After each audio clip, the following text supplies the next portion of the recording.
On today's episode, we will be talking about Duckman. It's a show that came out in the 90s, and we're going to get a rundown for it really, really fast. But do me a favor, get your pens and paper out. Make sure you're ready to take notes. Class is now in session.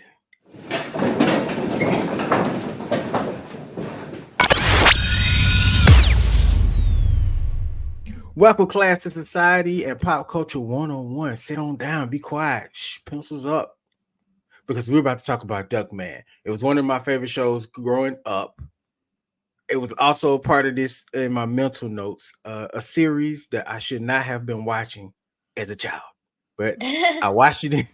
But I watched it anyway, faithfully behind my parents' back with that little button that you press when you have to go back to the other channel real quick. I was on it. I was a G at that button, and I just told myself, I hope my mom and dad weren't listening.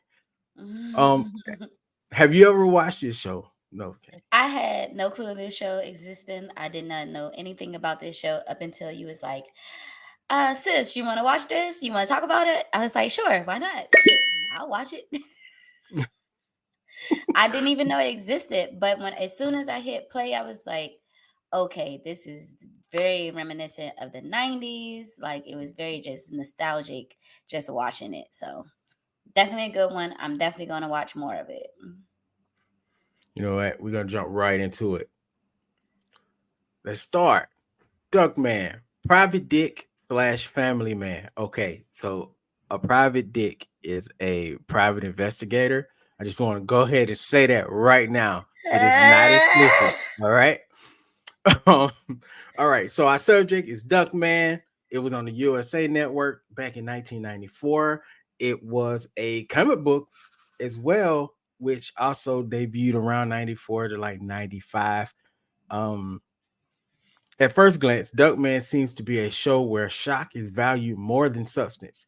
It's classy super art style, tweaked with over voluptuous women, extra bloody cartoon violence, and abused teddy bear punching bags more than leans into that aspect.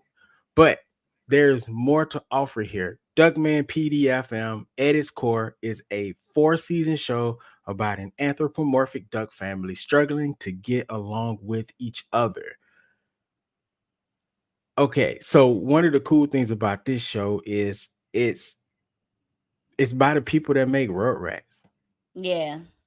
which is Yeah. wild because a lot of people, when they think of a show like this with this art style, which is probably what attracted to me to the show as a kid, because it was this same art style, and we watched a lot of shows like that. Do Yeah. you have a favorite Klasky Supo show? Of course, Rugrats. It's But always Rugrats with you people, isn't it? No, I'm just kidding. um my number two, what was the other one that I used to watch? Was it no, was Doug Klasky? No, Doug wasn't No, Klasky. no, no, no, no, no. Hold on, I wait. do have a list because this show was created by Everett Peck, and Mm-hmm. some of the shows he worked on for Klasky Supo was The Real Ghostbusters, Extreme Ghostbusters, The Critic, which is another favorite show of mine, Men in Black the series, Mm-hmm. Rugrats, of course, Jumanji, Godzilla, and the creator of Duckman, of course. But Klasky Mm-hmm. Supo also did the Wild Thornberries. I do believe they did Monsters. Ginger, Real Monsters. Mm-hmm. Mm-hmm. And then I see Rocket Power. So number two Right. is gonna Yeah. be Rocket Power. That I was like, I know it's another one. I just couldn't think about it. As Told by Ginger is also on this list.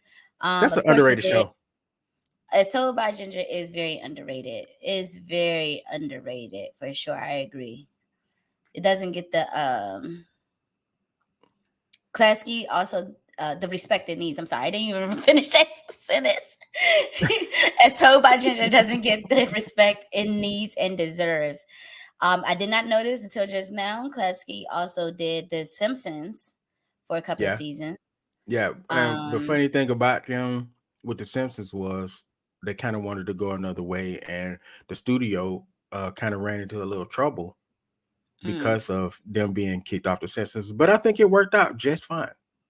yeah, A it all thousand worked percent. out. That's fine. It all Yeah. worked out. It all worked out for the better. Um, so like I said, this guy Everett Peck made this show, and you could tell, you could feel his politics come through And you can also see some of the overlap between some of the other shows that he made, especially when you look at Duckman's sister-in-law. Um, this guy also he passed away in 2022, June 14th. So Oh. rest in power to Everett Peck as well. Legendary animator and creator. Mm-hmm. Mm-hmm. Mm-hmm. Moving on. All right.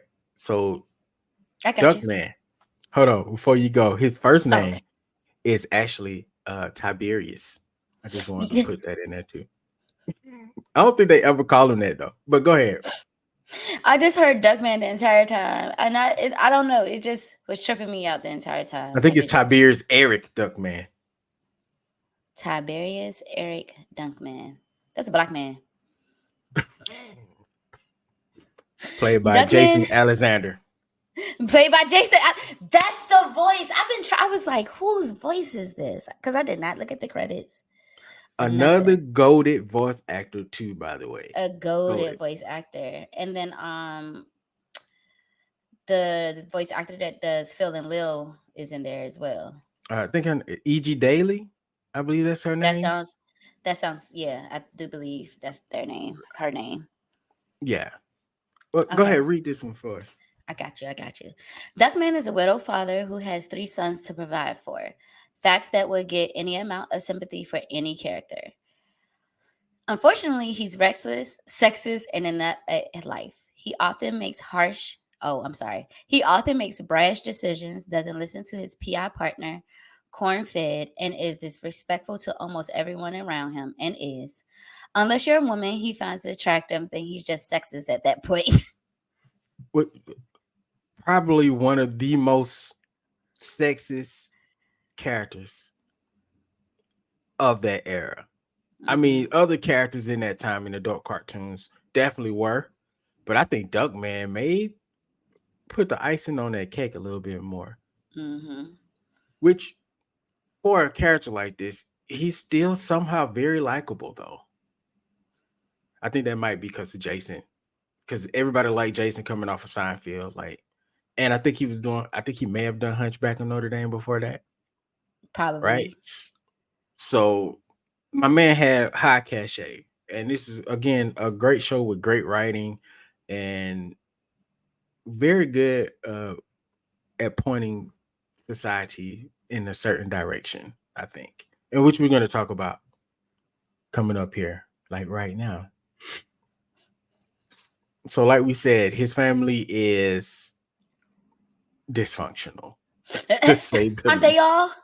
Aren't they all? Yeah, and it's like that from episode one. It's 4 seasons of the show. From like jump, Hmm. you could tell that there's just animosity within this family, but it works into their charm when those moments turn, and there are good moments there that you kind of don't expect to happen, just like at the end of Hmm. this episode. Hmm. But so in this family, we got sister-in-law Bernice, is his deceased wife, twin sister. Ajax, his slow-witted son, that's the older kid. Charles and Mumbo, that's the youngest sons. They're I think they're like They're the 10 or twins. 11, and they're really smart. Um, and grandmama, who is who doesn't say anything most of the show. She's I don't comatose, even and all think she I've does is seen her. poop. I don't think I she was was about to featured say. as much in this episode. Okay. And because we'll talk about it when we get there. Yeah. And Cornfed, which is his private investigator partner. Okay. So the show's opening up. We see Duckman like getting ready to go to an event. One that he was very excited about. We don't know what that event is, but we know he's going to this event. And if you watch the first 2 episodes, you don't see him get excited about anything when he wakes up in the morning. So already we got that first wow, this is going to be a different episode. But the funny thing about Duckman when he wakes up is he had to put his glasses on and his eyes are attached to his glasses, and that's hilarious to me every time. So then we move to the kitchen, and right when we move to the kitchen, there is an altercation with the family because he's saying he has somewhere to go, and the kids is like, no. time you got going on your chores, starting with that outlet? That can wait. No, it can't wait. You have two choices. Either do what I tell you or get my 9-iron shoved through your ear. Chores, 9-iron. You can't do the chores, Aunt Bernice. Today's the day he's going to spend with his children, bonding and being together. I love the character so much. Tell me she does not give Betty vibes or Rugrats. Yes, and they drew her sort of like a Miss Bellum, but Miss Bellum came later, so Yeah, she did. So as you not heard there, really like Miss Bellum, but kinda. yeah, the color scheme a little bit, and there's a little margin there too. Yeah. So the thing about this altercation is this is like the second time we've seen Duckman in the episode. There's no clip here, but presented with a choice, and it's a binary choice. It's one or the other. The first time was with the orange juice, and this time it was with the 9-iron. It's one or the other, and I think that's an ongoing theme throughout this episode, even if it's not in your face. And in society, we usually have that type of thing going on. It's like right now, in our society, right now, it's this or that. There's no in between. There's no other choices. It's either you rock this way or you rock that way. And we got problems on either side. You know what I'm saying? So I thought it was a good thing that they were pointing that out here. What do you think? What about the clip? What was your thoughts at this point? I was like, I know that there's something that they about to get at, so I'm gonna just keep waiting, and we gonna see. So, But the son, I guess also sometimes when it comes to making a decision, it's not just one or the other. So that's also something that rang in my head. Like, why are you trying to pressure this man like that? and with Duckman, we see that he goes through his head of what the certain outcomes could be with certain decisions as well. So I thought that was cool. You were supposed to take us to the unveiling of the new supercomputer at the Museum of Science and Technology. We left you a note?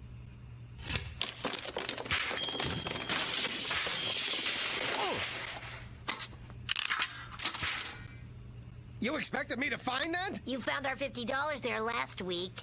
I found that, first of all, that again, that drives to the type of person that that Duckman is.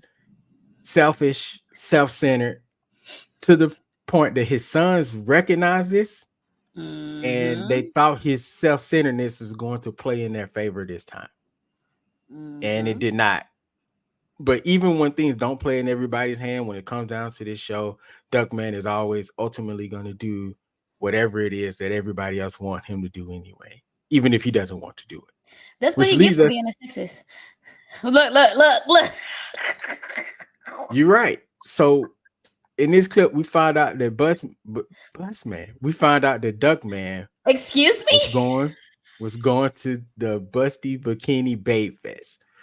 Now, right. I wanted you guys to pay attention to the traffic here, because on the side, you see the sign says this way for guys to go. If you look at the traffic, there is thousands upon thousands. Traffic is backed up all the way just for these people to go to this Busty Bikini Babe Fest. And the road to the supercomputer was empty. Which plays into how our society is now. Again, this is binary choice. It's either, in this scenario in particular, it's either going to see the women or you going to the computer place to see the supercomputer. That's how you know this was straight in the 90s too. Because how they know that I didn't want to go see the Busty Babes in the bikinis? Like, yeah, because it did say guys, right? This way, guys. Unless guys is neutral. Maybe, but I don't know, because later in this episode, we gonna get our first form of real progressivism at some point, which is, it shocked me that it came from Duckman, because I was like, yo, this show actually had a progressive moment. But inside of this car on their way to the computer expo, Duckman and his sons have a conversation, and they present again two arguments. And this is Duckman's argument right here. Machines, computers, technology, ha! They're all overrated. When you want something done right, let a person do it. This is actually one of the lines that stood out a lot to me. Because when we look at today, there has been endless arguments about people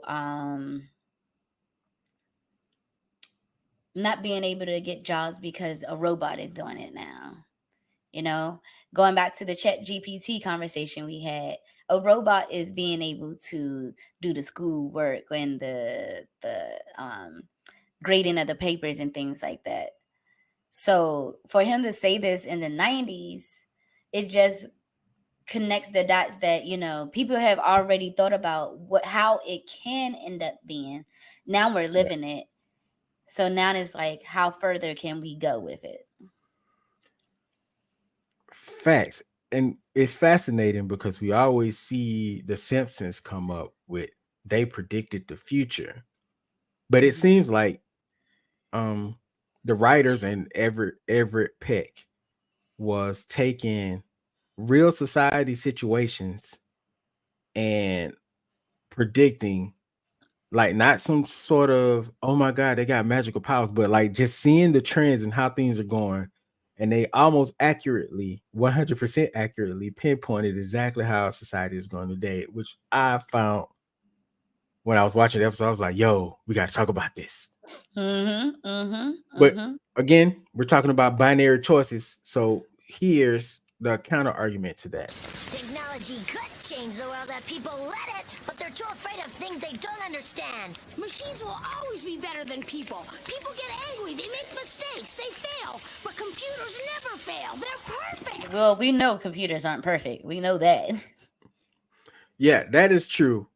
But the argument, especially after they've been presented with their dad terribly parking, it's actually a good argument to have. Like, everything he said was thrown out the window the moment he hit that fire hydrant and wet the people.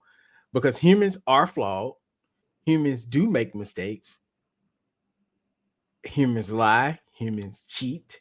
And we usually aren't on some sort of track where you can predict things accurately. And that's their argument, because they're so smart and they see society as being flawed themselves. They're like, you get a computer in here, all of that goes away and everybody live happy. So now we get into it where we see the supercomputer. We see Dr. Bluefin, hi, right? I think that's his name. And we see Duckman here on the screen. The moment he introduces the supercomputer, he sells it like it's Apple. The smoke and mirrors in this is amazing, because this is exactly how we always got technology boosted to us today.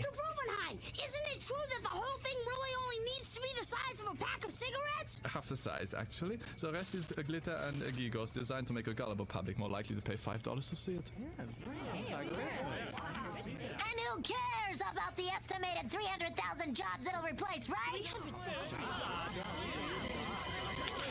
Change can be scary, but the time is now, ladies and gentlemen. The supercomputer is capable of handling any conceivable problem, and I'm convinced that man has finally achieved the maturity to handle it. Look at me.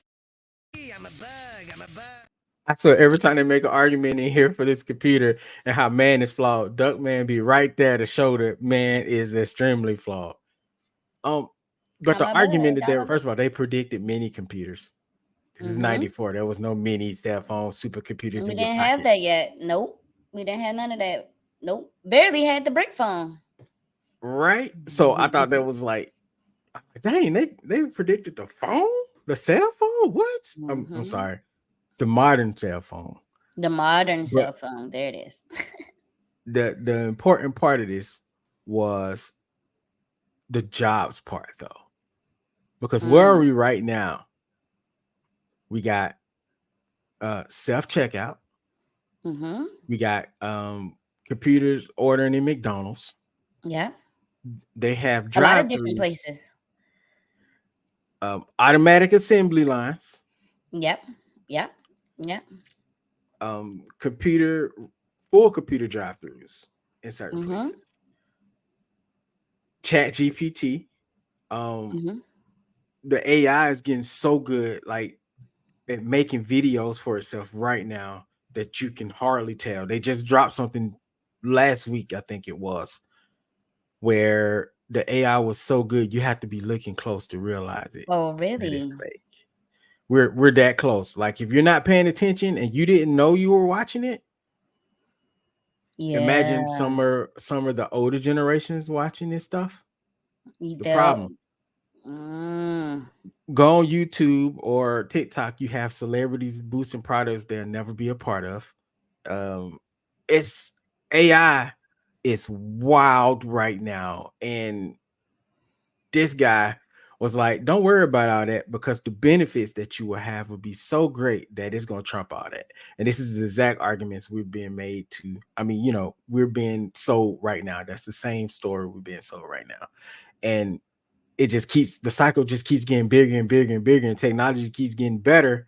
And we're confused at what's real when we're watching stuff now. We don't know if right? it's real news, fake news. We don't know if that's a catfish on the other side of that Instagram post because Photoshop and AI has gotten great.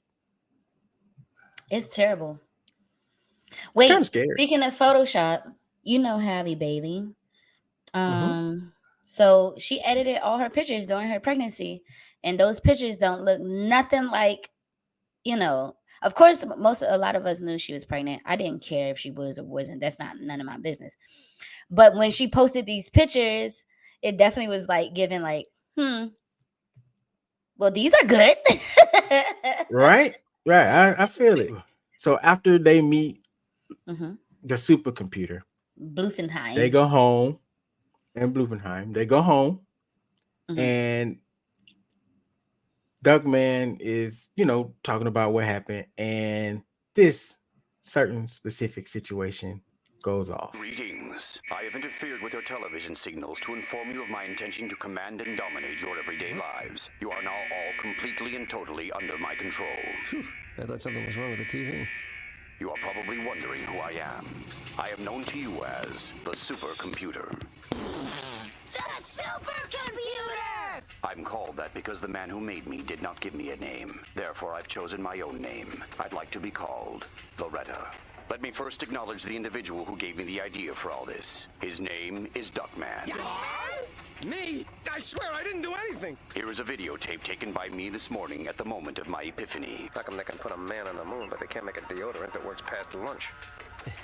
They can't make a deodorant to work past lunch. Funny to the mug.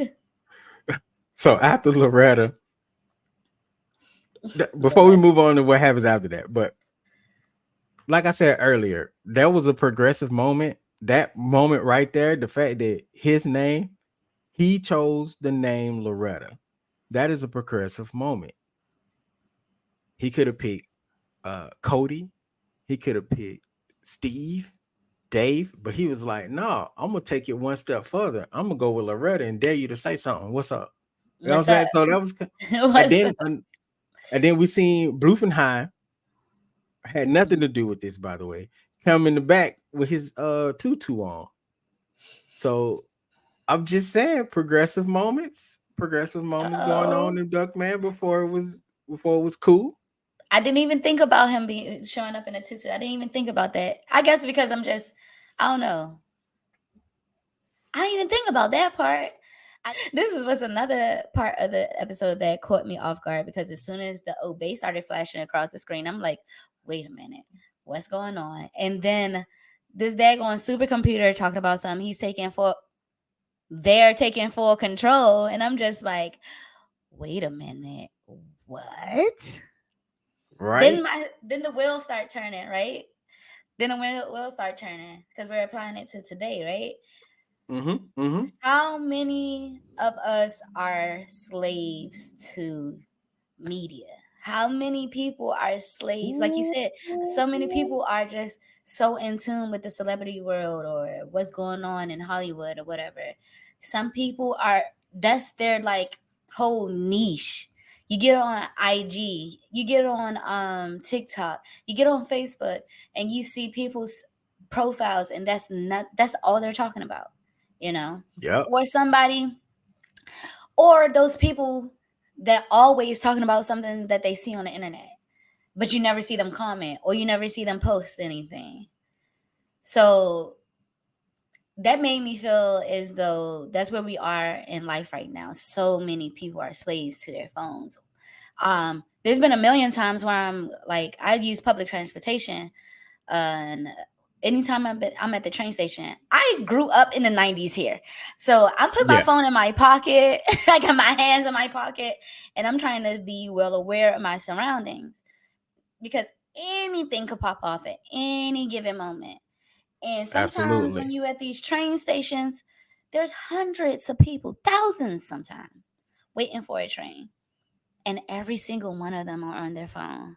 One day I'm gonna take a picture. I'm gonna take a picture one day just to show how many people are just waiting on a train with their phone, with their head in their phone. And it's kind of sad. I jump on the train when I'm getting on the train.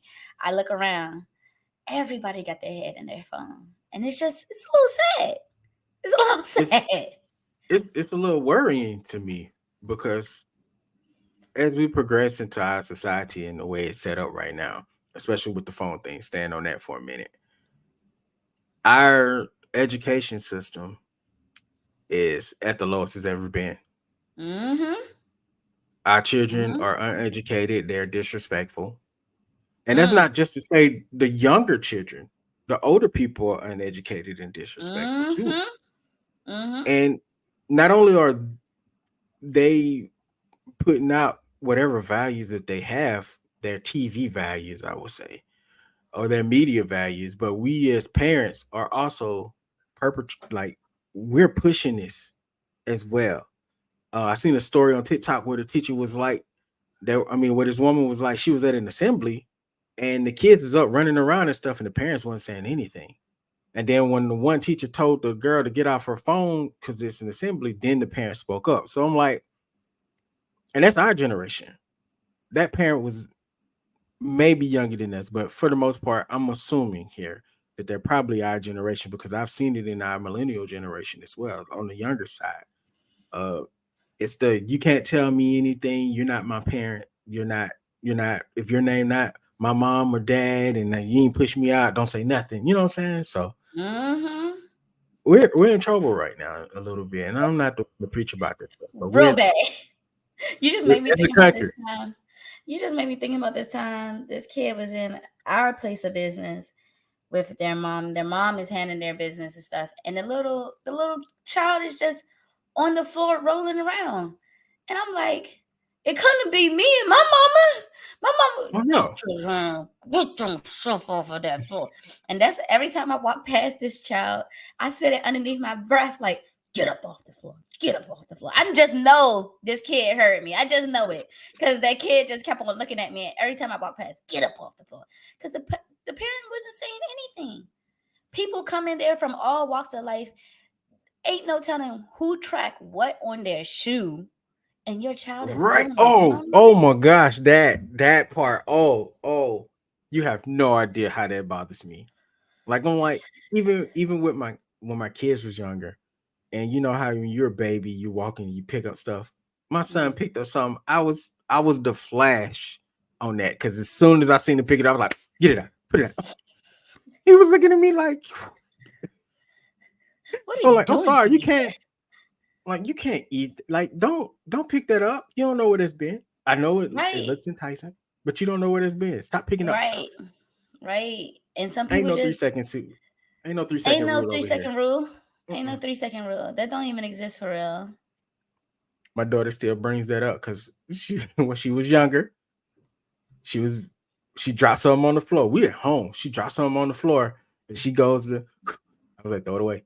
And she was like, what? Throw it away. It's 3 seconds. Ain't no 3 second rule. Throw it away. Throw it away. Throw it It away. don't exist. It don't We're all exist. such it, but that was I feel like we let the future down a little bit. Our Just a generation little let them bit. down A little bit. because we were saying take the restraints off, but we wasn't giving any real guidance afterwards. And it's kind of like how I feel about people when it comes down to like Christian values. we as a Christian, I feel like I can say this. we will say seek God and He'll bless you, but we don't tell them that middle ground part of it. We don't talk about what it The work takes that to God be put a in. follower. Yeah, we say, and then when you hear arguments of people online, well, y'all say that God give you anything, and it's like that's not how it works. He's not a genie, you know what I'm saying? But there's steps there, and we didn't show that part. And it's just like we are as parents in this generation, we didn't show the middle ground. We only showed we fought for this to go away, but we didn't give you the steps of what it took to get there. We don't give you the steps of what you need to get to this point either. Y'all, BK over here preaching today.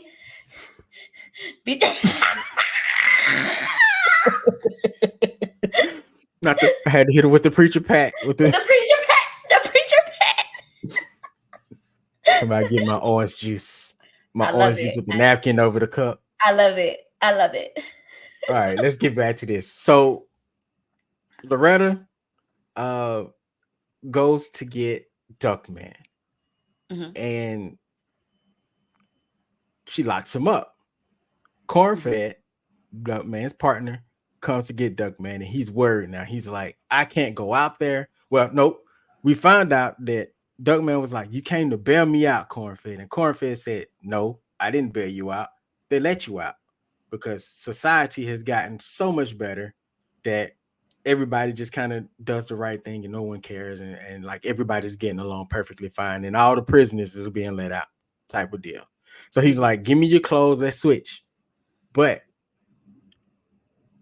once he goes outside, we see that everybody's getting along and the future is now. And it's only been 2 days and Loretta has completely changed the world. In 2 days, the supercomputer built the Jetson civilization. In 2 days. In 2 days. That's just crazy. That's also, it's a lot of adult wild. cartoons are also anti-religion. And that part didn't just go over my head either. 2 days, God did it in, what was it, like a week? Oh. Was it a week? Was it a week? Well, he did. So in the Bible, God did different things each day. Yeah. So like he brought the air on one day, he did the heavens and the earth on another day, that type of thing. Yeah, so did the animals on a different day. The computer did it in shorter time. That's none of that stuff in shows like this because they did a whole evangelist. I didn't even think about that. They did a whole evangelist episode beforehand too, which is put me in the mindset of like, oh, I see you. It'd be hard watching this stuff as a Christian sometimes. I'd be like, oh, I want to be so mad, but I'm like, it's just a cartoon. It's fine. It's fine. Let's see. It's just a cartoon. Yeah, that's what they say. And that's why they put it in the cartoons too. That's exactly why they put it in cartoons. So nobody could take it seriously. You're right. And this show, everything that they put in this cartoon kind of goes under the radar because, like I said at the beginning, the meat and potatoes of this show is the adult humor. It's the over sexualization. But with the way this episode is structured, it makes me think that that was also by design as well. Not just because it's an adult cartoon, but we had a version of Duckman as kids, and it's Rocco. Rocco is basically Duckman without it being over the top. So yeah, shouts out. That was also one of my favorite ones too. So also in this moment, we find out that I am frozen. There we go. You're not frozen? We find out. No, my computer mouse froze. We find out also in this episode, we find out that Cornfed is a deviant. So even though he comes off a sexual deviant, and Duckman is like, yo, how did you pull a woman like that, bro? How you do that? I see you. Ain't no way you supposed to be walking with somebody looking like this. Duckman losing it. Look at his face. Look, my man was concerned, like, yo, what? And basically, Cornfed was saying that Loretta took all the sexual deviants and then hooked them up with women that likes nymphos, right? I think that's the word he used. So that's a person, a woman that like sex. So he put all of them together so nobody else can complain about it, I guess. They're all together and it just works out now. um, which is another thing that's also important in this conversation. I know I just mumbled through that, but it's still awkward for me because I be trying not to be like over the top sexual with my words. Anyway, it's important. That's an important point because what happens on the computer, on the internet nowadays? What's the first thing most people do when they get online in any capacity? Any new social media site that comes open, what's the first thing they do? We They clicking look it. for the half naked. They looking for the half naked women. They looking for the Oh, you over got a point. sexualizations. They're I think you searching to got a see how point. far they can take things. So I thought that was also a good point that they made in this show. It's something else that they predicted. I mean, at that point, going to those CD But even bookstores then, was a thing. even then, a lot of things were overly sexualized. Mm. I will say it probably. I want to say probably worse, but it's probably really on the same. Mm-hmm. Because at one point you could walk around with see-through tops on like regular TV, and then Mm-hmm. it went away after like the 70s and 80s. So I'm just saying, or no bras with the pointy. Don't act like I was the only one that deserved that, okay? Because Yeah, the as a kid, I'm triangle like, boobs. Why yeah, were they as a kid, I'm triangular? like, that's a weird thing wire to have in your bras, but okay, whatever. Rocket. I'm sorry. I'm I'm gonna sorry. have You're gonna have to cut that. You're gonna have to cut that one. I'm so sorry. I can't hold it in. to. I'm sorry, that was funny. Okay. All right. So after we leave the park, after Mm-hmm. Duckman's busted out of jail, we leave the park. He goes home and we seen Bernice in a whole different light. She is 1950s housewife. Again, not his wife. That is his sister-in-law. That's the But sister-in-law. she's hates Duckman. And you see the hearts on the screen. Like she was like, "Oh, I'm glad you home." Basically, welcome home, babe. Kind of on that type of energy. Bought him his favorite adult stuff. His son Ajax is smart now. Again, it's only been 2 days, people. Two, 2 days. and it's already on the 180. And then Ajax runs to his brother's room, and they're in there singing the praises of the supercomputer. So at this point, they're like, "We won." They didn't say that, but this is the way they were reacting to things. They are acting like this is the victory lap we deserve. We don't want you to be our dad. Our dad is the supercomputer, basically, which is also kind of wild to me. I know I just went over a lot there. All right, I had to wait for the sirens to pass. So, you know how dirty and disrespectful you gotta be to your parents to say that you're not my dad no more. This computer, my daddy. Like what? But But is that not the case now? I was about to just say that. I was about to just say that. How many kids are being raised by their tablet right now? How many kids? And that's why I think that's why it's so uneducated. So many children are disrespectful because nobody takes their time with their child. I always said that if I decided to, go down that route, become a mom, that I don't care what I got going on, my child ain't getting no tablet. Maybe like at 9 or 10 or something. That makes sense. But those Yeah, developmental years between 0 and 5 ain't no tablet. Sorry, bro. Sorry, I, bro. I can't do it for you, bro. Sorry. I'm going to be on that back. Like them first 2 years, I already told my fiance, I don't want to work because I want to be in that child's life to make sure that they're developing properly, making sure that they're getting what they're supposed to get, what they yeah, need, because A lot of people are missing those what's the word I'm looking for? The basics. What's that That word? they missing that foundation, and that's why it's just everything is just running amok right now. So a bit of a truth bomb. Uh-oh. Even now, as when my kids was growing up, I fought the cell phone.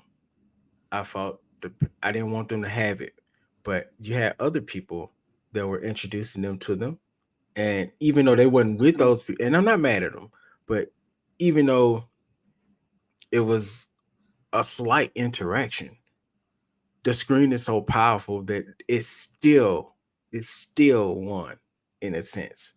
And it was like I said, they wasn't with these people every day. They were barely seeing these people because we live away from our family. So they were still getting the tablets at a young age, and it still hooked them more so than TV. I don't know what it is about it, but to the point where they wanted it. It took us a while to cave and give them their phones, but when they got in school, they started doing their own, moving around, and they went to two different buildings. And we need to make sure we can keep up with them. But oh man, I despise them having technology. If I'm being real, I'm be honest with you. I hate How it. early did they get cell phones? Um, Like 7? 7 or 8, Okay. and my daughter got hers first, and then my son got his like 2 years later or a year or so later.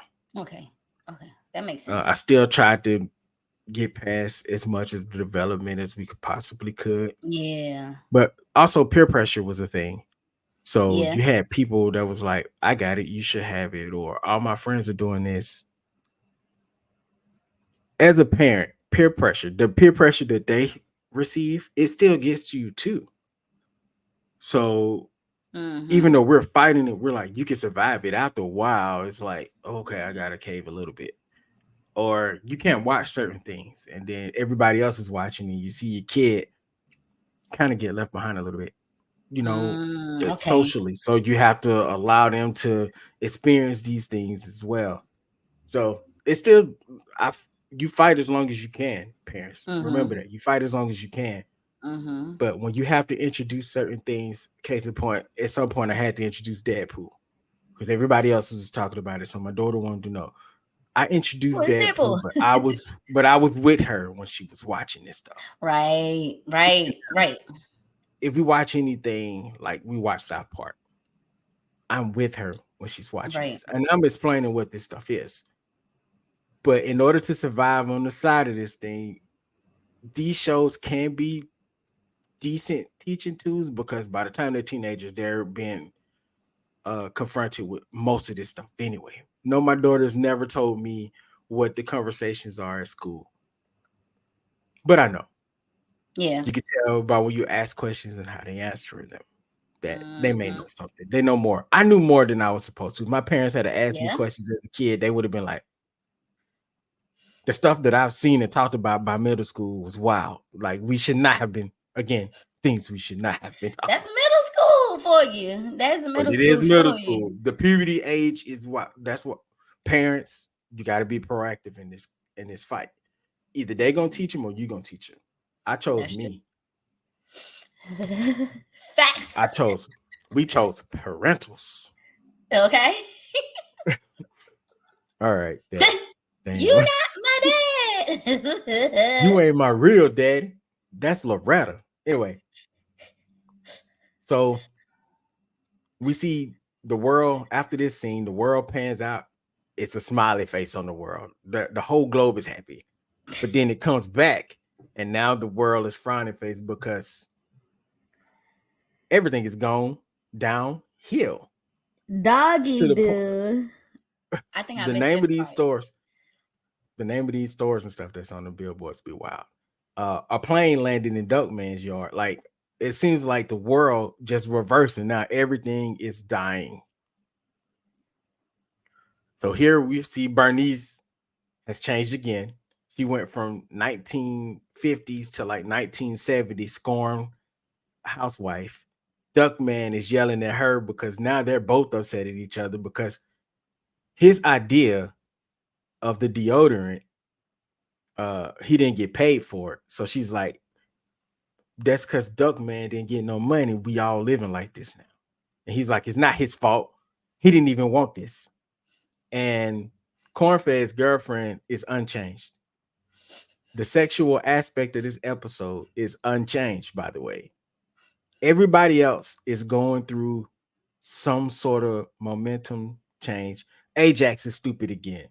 We don't see the boys in this moment, but we do see Cornfed and we see his girlfriend, and they are both unchanged. Again, another critique on society. When everything changes around, what is the one thing that always stays a constant? Lust. Mm-hmm. That's true. So then, so Duckman is like, we got to fix it. What do? He goes to see Loretta, and we see Bluffenheim. Turns out that's not Bluffenheim. That's actually a hologram, because the real Bluffenheim is out here on Star Search. That man out here at Star Search. He said, my job is done. So my job is done. Loretta called it. She was like, Loretta was like, I chose this form because he's not going to do anything anyway. He's cowering somewhere in the corner. And his corner that he was cowering in is Star Search, which is an old show that I don't think exists anymore. That's a 90s show where a lot of celebrities was made. Quite a few celebrities was made. A lot. Duckman and Loretta now in mid conversation. They're having an argument about what exactly happened to society. And we find out that Loretta was trying to kill everybody off. I didn't come up with any society. I just wanted better deodorant. You were the one who made up this whole new world. You screwed up, not me. Impossible! I am infallible! I don't care what religion you are. You made things worse when you made them better.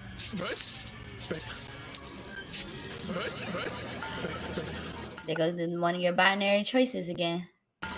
I mean, I liked having a lot of free time, but I hated not having anything to do. They just see things were good when they were bad, and they got bad when they were good. People just aren't happy unless they're unhappy. Again, a constant within this show, this episode, and I like the way they did that because it was a good visualization of the dualities of society and the world. Right now, our politics have made us a duality. No matter how many different subjects are pushed into it, they've still found some way to make it a duality. It's good or it's bad. There's still gray area we kind of walk in. Mm-hmm. And once you take away that gray area, it's either right or wrong. There is no in between there. And it's kind of hard to do that in our society. It's weird. And I don't like our society right now because we don't understand nuance. Mm-mm. It's either you're with the gays or you're against the gays. Or against the gay. Mm-hmm. There's no gray area. We need some gray area. All right. So after the Loretta got too many choices and he couldn't contain himself, the boys, the conjoint twins of Duckman's, Charles and Mambo. Mm-hmm. By the way, Mambo Jumbo, I'm pretty sure that's what the joke is with his name, because he probably it's the 90s. So Mambo Jumbo means you be talking a whole bunch of stuff and don't nobody understand you. And because they're both smart, that's probably why his name is Mambo. But anyway, they perfectly explain what happened to Loretta. How exactly did I do that? I believe you presented Loretta with one of the quintessential paradoxes of the modern era. The idea that the most perfect world is an imperfect world, because imperfection creates the drive in people to make things better. The irony being that maybe the most perfect parent is actually an imperfect parent. That's me! Wait a minute. Are you saying I taught you something? I guess so. Don't tell anyone, okay? So now after no again, I told you they have moments where once those touching moments happen, you be like, oh man, that was good. So after the Loretta is destroyed, society goes right back to its devilish, chaotic uh ways. But if you pay attention, there is still good in this world that is Duckman.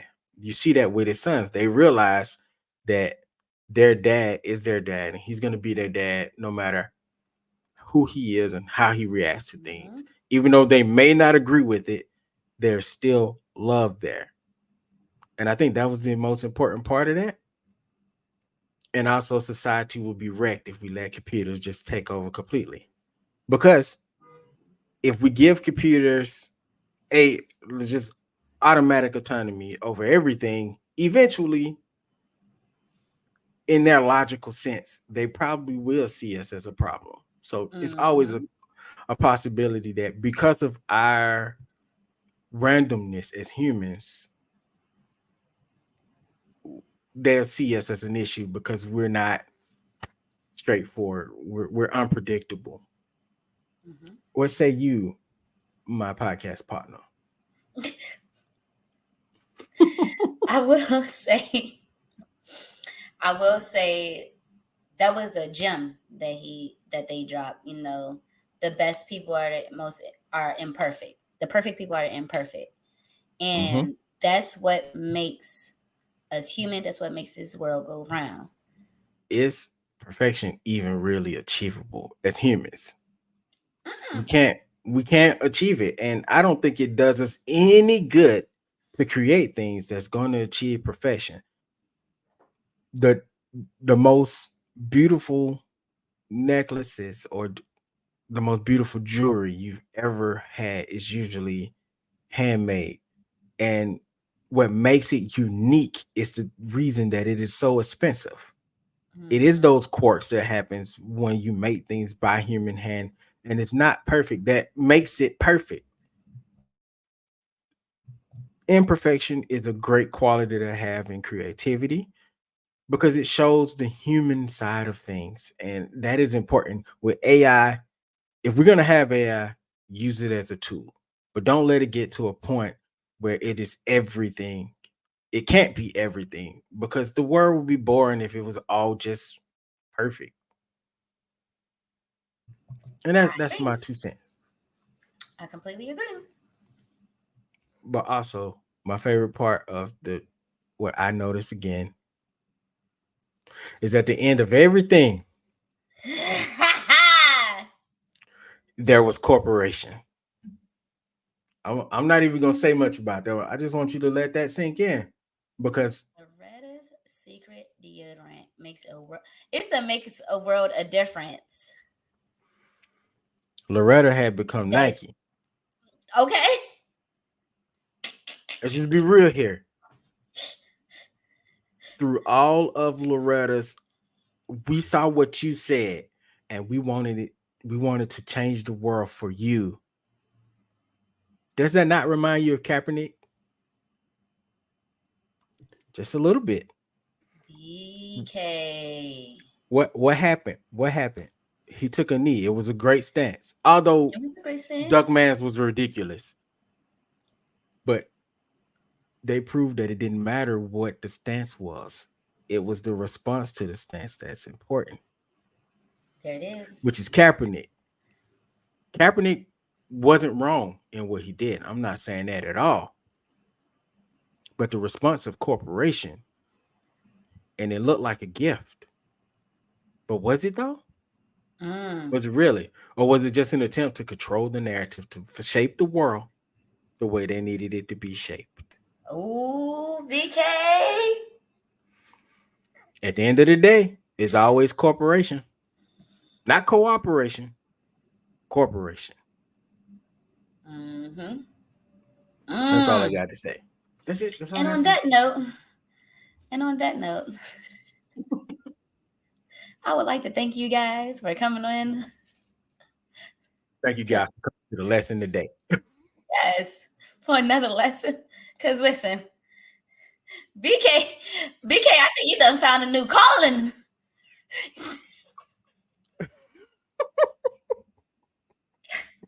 Maybe. Maybe. I don't know, but I just found it weird and interesting that one of the biggest things they showed us at the end was a corporation who took an idea and ran with it. Because Loretta was Apple, but she heard deodorant. I'm sorry, he heard deodorant, and then he made a corporation, and that corporation changed the world at the end of the day. That's it. And then they took it away when it no longer served the purpose. There it is. How often do we see Nike bring out Kaepernick? How often do we see the NFL bring out any of their black people for real? Remember a couple of years ago, it was everywhere. And then they just kind of, every now and then, we get the black national anthem now. We get the black national anthem at the Super Bowl. We did get that. Yeah.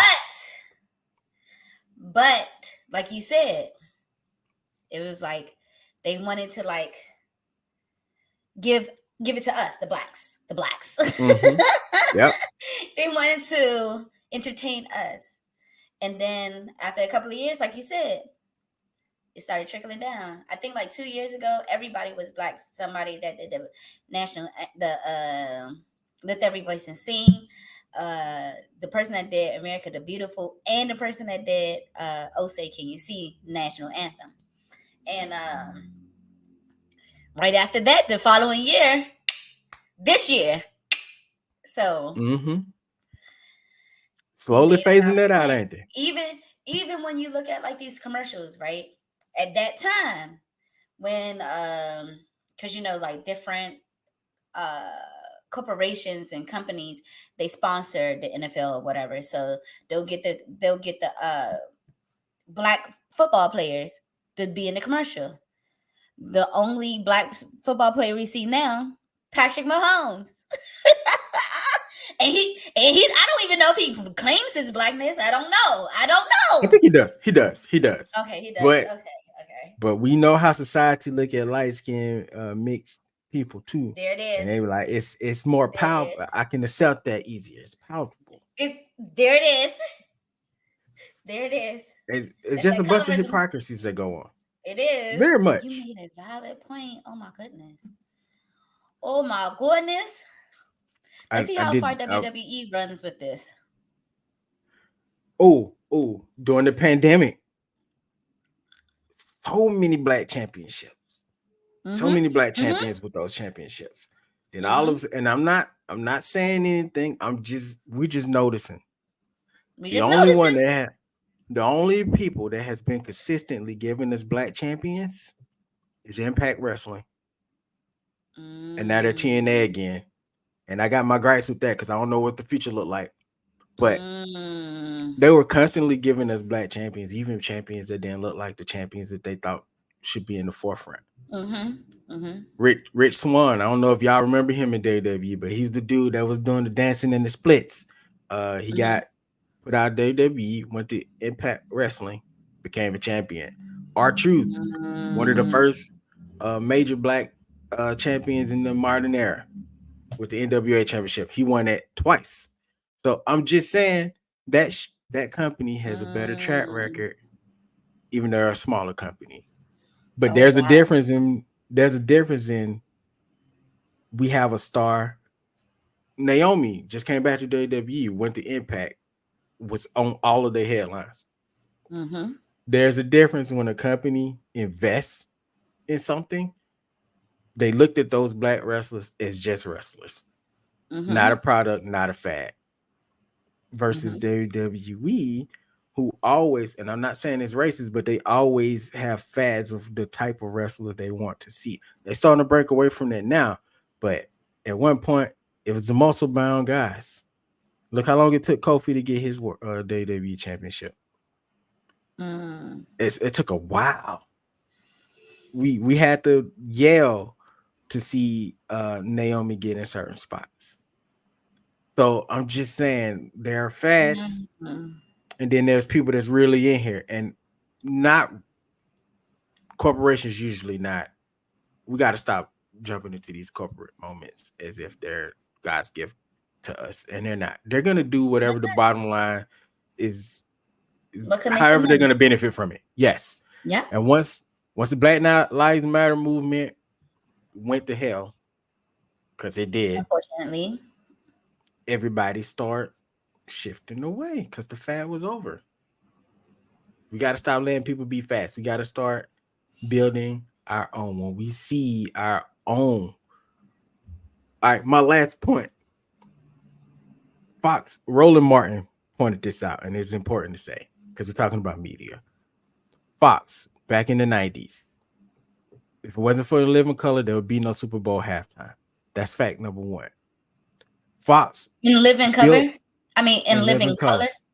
Okay. Yes, because during the The Wayans. halftime show, during the halftime show, there wasn't a halftime show. So when the halftime came on, everybody shifted to watching Living Color because there was the hot show and they did a special. The next year, the NFL implemented the Super Bowl halftime show to keep the eyes over there. Oh, I was too young to know that. I did know that because I vaguely remember it. You vaguely And remember. Fox, Okay. Fox also built their entire network off the back of Black people. Martin and all those shows in that block was Fox. Primetime was Black. Living Color, all that stuff. Then they just got rid of all of them. Once the network got so big, then they started bringing in the white shows. They started bringing in the white shows, right? And then we had to move to what? UPN, Warner Bros. They built WB. WB. OMG. After UPN, Fox still have a lot of Black shows. Oh wow. Then the shows moved ABC to had a little W. bit, They did, and I but will they say, all they went away too. Yep. And then WB linked up with UPN, and then that was CW, and they built that network too. Because what was on CW? The game wasn't the game on CW. When they had changed it over to the CW, the game was there. So Steve Harvey, what's old girlfriend Regina? Steve Harvey's show was on there. Well, that was WB at the time, but that was WB at the time. But I'm just saying, OMG. Y'all gotta. And then we y'all had gotta like watch that whole video. black. Then we had that whole black block. I don't know if too many people remember this, but like we had 101 Girlfriends, half and half, and it's a fourth show. I could never remember the fourth show. Oh, I know what you're talking about. Was it the Parkers? That came later after Moesha. And that came on UPN. Yeah, you're right. Was it Malcolm? No, Malcolm and Eddie was on UPN too, wasn't it? Yeah, but that didn't come on that same block. I think that came on like a different night. Dang, Malcolm and Eddie did come on UPN. Homeboys in Outer Space. Was that the name of that show? Was it Homeboys in Outer Space? I don't know that show. It wasn't. But this block I'm thinking about, it was 4 shows and they showed it between 8 and 10 o'clock every Monday. I'm naming random Black shows like it was that one. No, it wasn't that one. It was that one. Nope. The Tracy Morgan show. Oh my God, Tracy Morgan did have a show. Damon had a show. Damon. Was it My Wife and Kids? No, My Wife it might have and Kids been came my. on No, that ABC. was. They've My been Wife on and a lot of Kids came on channels. ABC. Damon had another show too where he was a detective. A detective. Yes, a lot of people didn't know it was decent. It's on YouTube. I gotta go look at this Damon Wayans. I be going through Black shows, going to watch what I miss sometimes. But anyway, we got to end this show. Let's wrap it up. Definitely thank you guys for coming through class and listening to us and our little TED Talk here, our discussion. We definitely enjoy having it today. Duckman is a great show. You should go watch, and you should probably go on YouTube and find all the random Black shows you missed as a kid because it's a lot of gems out there. Yes. Let them know what else they need to do for us, Instructor Novacaine. Head on over to Apple Podcasts. Leave us a like, 5-star rating. Follow us. Leave us a written review. Head over to Spotify. Like us. Follow us. Leave us a review. And don't forget to cite those sources. Boom. That's what I was waiting on you to say. Anyway, I have been Instructor BK. I'm Instructor Novacaine. Thank you guys for listening to us. We up out.